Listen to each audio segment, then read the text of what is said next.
Hello বন্ধুরা, চলে এলাম নেক্সট ভিডিও নিয়ে। আজকের ভিডিওতে আমরা এখন যাচ্ছি সন্ধ্যাবেলায় জগন্নাথ মন্দির দর্শন করতে। আর সন্ধ্যাবেলায় জগন্নাথ মন্দির দর্শন করতে আসার একটা মেইন উদ্দেশ্য হচ্ছে এখানকার লাইটিংটা দেখার, আর রাত্রিবেলা কেমন লাগে সেটা। আজকে আমরা সকালেই এসেছিলাম এখানে পুজো দিতে, তখন ভিড়টা তুলনামূলক অনেক কম ছিল। রাত্রে ভিড়টা অনেক বেড়ে গেছে। আসলে রাত্রে আবহাওয়াটা অনেক মনোরম, আর এখানে বসে তো অনেক সুন্দর গল্প করা যায়। ফ্যামিলির সাথে বসে বেশ সুন্দর টাইম কাটানো যায় মন্দিরের সামনে। তোমরা তো এখানে দেখতেই পাচ্ছ সবাই কি সুন্দর বসে গল্প করছে, আর এখানে সুন্দর টাইম কাটানোর জন্য ভীষণ সুন্দর একটা জায়গা। তো আমরা মন্দিরের ভিতরে না গিয়ে মন্দিরের লাইটিং অ্যান্ড অল দেখে আমরা এবার বেরিয়ে যাচ্ছি, কারণ আমরা তো অলরেডি সকালে পুজো দিয়েছি।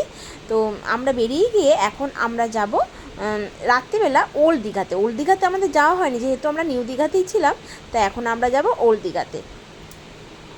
এখন আমরা চলে এলাম ওল্ড দীঘাতে। এখানে কিছু মুক্তোর হার নেবো আমার বোনদের জন্য, তো তাই আমরা এই দোকানগুলোতে দেখতে এসেছি মুক্তোর হারের জন্য।